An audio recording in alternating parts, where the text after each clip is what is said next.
well, what's the role of a mother if she's awake? I had a client come see me a while back, not very long ago. A woman who's about 30 and trying to make decisions about her life. And she was pretty career-oriented, and so I asked her about, although maybe having a bit of trouble with her career. I've seen this many, many times. So this is an amalgam. This is a story that's an amalgam. And I talked to her about the other elements of her life. It's like, well, there's only 5 things you do in life, so you've got your career down. What do you do outside of your career that's meaningful and engaging? How are things going with your family? It could be your family of origin, your siblings, whatever. Do you have an intimate relationship? And what's your plan for your own family? And apart from those 5 things, there's sort of something like get some exercise now and then, don't eat too badly, and try to stay away from the drugs, that kind of, and the crime, that kind of lays out life. And if you miss any of those 5 things, or if you do any of those other things wrong, then you're in trouble. And you can get away with missing a couple of them, but not all of them. And she said something along the lines of, well, I'm not sure I should bring a child into this world. And I thought, oh, God, Christ, you got to come up with something better than that. It's such a bloody cliche, which is what I told her. I said, you must have thought that up when you were 16. It's like, really? You can't do any better? This was a very, very smart woman. It's like, really, you can't do any better than that? It's like, yes, obviously, this is a vale of tears and, a well of suffering and all of that. If you ask 30 people who are wondering about having children, why they're wondering, 20 of them will say that. And so that tells you how original it is. It's not original at all. It's not a thought. It's like this little, it's a meme. It's something that lives in your mind. It's not a thought. And it's certainly not something that you should just take at face value and then say, oh, well, I'm not having a family then. It's like, no. You kind of look at that and you criticize it a little bit. It's like, well, it's the other one. That's the other one that's very common. There's too many people on the planet already. It's like, I really don't like that statement. It's like, just who are you going to ask to leave? Just how are you going to get them to leave? It's a serious question. And who says there's too many people? What the hell's wrong with people anyways? We're running around ruining the planet. Yeah. It's like, I think it was the Club of Rome who prophesied, by the way, that there would be so many people on the planet by the year 2000 that there would be widespread starvation. And they were completely and utterly wrong about that. And I think it was the Club of Rome who either compared us to a virus or a cancer on the face of the planet. It's like, oh, really? That's what you think about people, eh? Aren't you something? Isn't that something to think about human beings? Viruses and cancer. What do you do with viruses and cancer? Invite them in and make them at home. It's like, no, you try to eradicate them. So you got to bloody well watch your metaphors, folks, because it isn't clear that you come up with them or that they run you. So you better watch them. So anyways, Mary, and Mary's the great mother, right? That she's the mother. That's what Mary is. Whether she existed or not is not the point. She exists at least as a hyper-reality. She exists as the mother. Well, what's the sacrifice of the mother? Well, that's easy. If you're a mother, if you're a mother who's worth her salt, you offer your son to be destroyed by the world. That's what you do.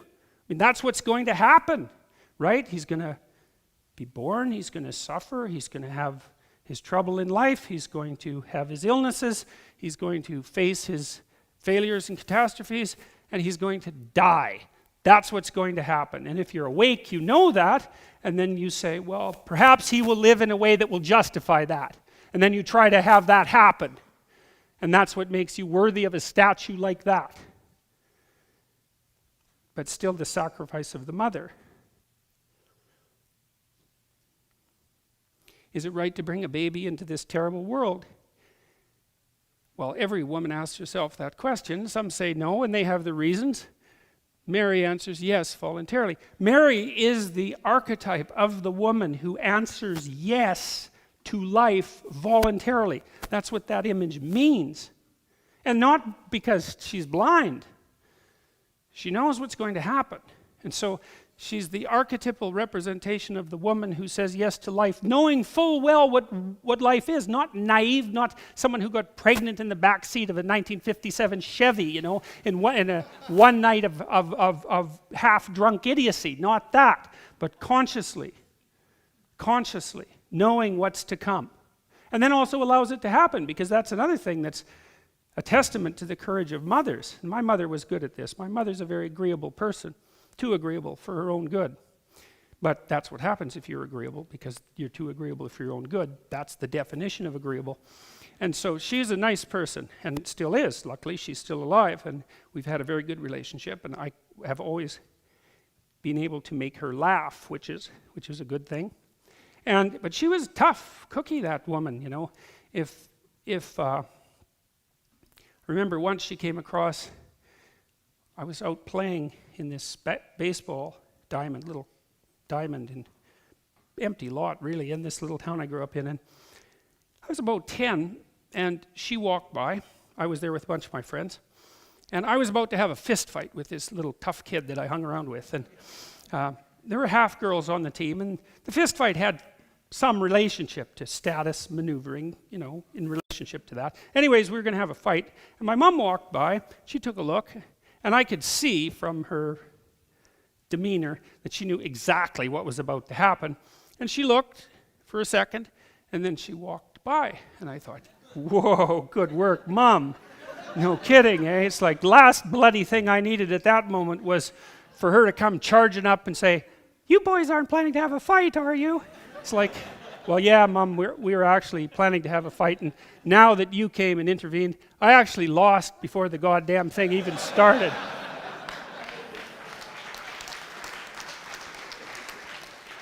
So 2 thumbs up for Mom. She was also the person that said, because I had some trouble with my dad when I was an adolescent, he had some trouble with me, so, you know, it was 50-50. That's for now. It's probably 70-30 with me on the 70 end of that being the trouble. And anyways, I left home when I was about 17, and she said something really interesting when I left home. She said, "If it was too good at home, you'd never leave." I thought, hey, Mom, that's pretty good. You know, for an agreeable person, you've got a real spine, man. So that was pretty good. So, you know, mother, that says this. The mother is the person who also says, get out there, take your goddamn lumps, because you're tough enough so that you can handle it. She doesn't say, you just stay down there in your bedroom brooding away because the world is unfair and treating you badly and your suffering is too much. She says, yeah, there's a lot of suffering out there, but you're a hell of a lot tougher than you think you are. So, in turn, Mary's son, Christ, offers himself to God so completely that his faith and trust in the world is not broken by betrayal, torture, or death. That's the model for the honorable man. So, you know, you have an interesting dynamic there. You have the woman who's willing to make the sacrifice, lays the groundwork for the son who is willing to make the sacrifice. That works out pretty nicely, and it's a good thing to know. In Christ's case, however, as he sacrifices himself, God, his Father, is simultaneously sacrificing his Son, right? That's one of the oddities of the Trinitarian model, is that God sacrifices himself to himself. Same thing happens in Norse mythology, right? Is it Norse? It's Zeus. Germanic mythology. Zeus sacrifices himself to himself. He actually hangs on a tree. He's actually wounded in his side. It's a very interesting parallel. But I think part of the idea is, well, the human race is trying to work out, well, what's the ultimate sacrifice? It's something like that, the ultimate sacrifice of value.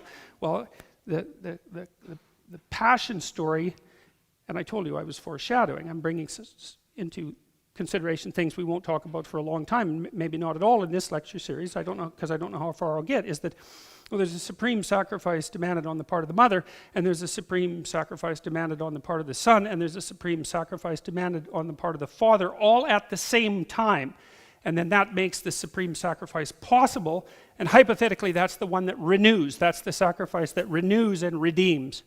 It's a hell of an idea, man. And the thing about it is that I don't know if it's true, but I know that its opposite is false. And generally the opposite of something that's false is true.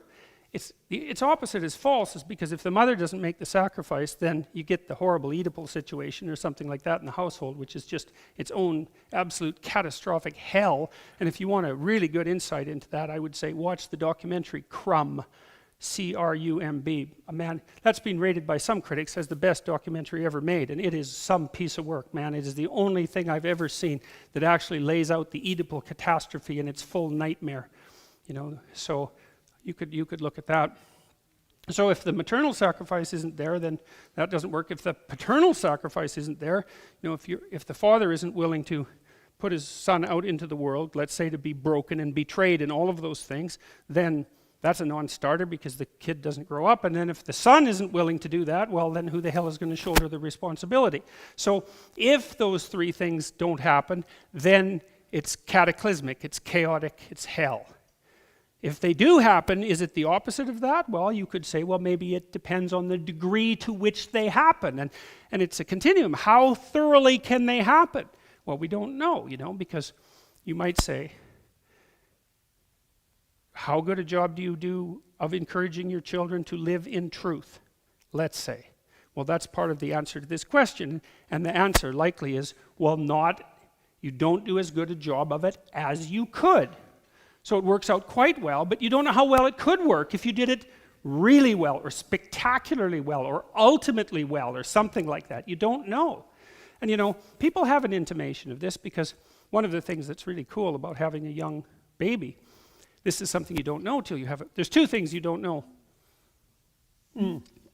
There's a lot more than two. There's three things you don't know until you have a baby. The one is that you didn't grow up yet. Because you actually don't grow up until someone else is more important than you. You can't.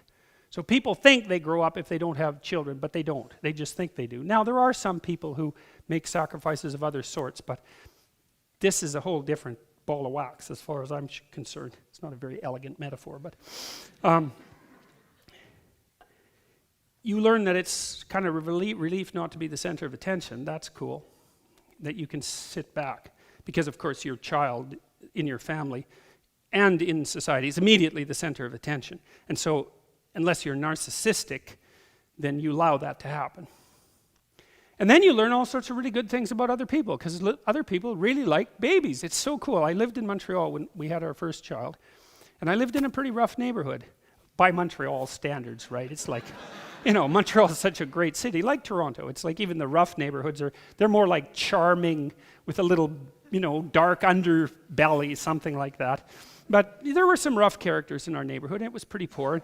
And we'd push her around in her stroller, and these like grizzled, wrecked old guys would come by, and they'd look at her, and they'd just light up, and they'd come over and like smile at her, and you just saw the positive element of their humanity just well forth. There has to be something seriously wrong with you if you don't respond that way to a baby. That's not good. That's not good. But it was so cool to see these people. You'd kind of give them, generally, you'd sort of walk 4 feet around them on the street, and yet they were all of a sudden, the layers that were on them would just fall off, and they'd be and the babies are sort of like public property, weirdly enough, too. Sort of like pregnant women, because people often treat pregnant women sort of like they're public property, too. I mean, in a positive way. Oh, wow, look, you're going to have a baby, eh? And then, they do all sorts of cute things. So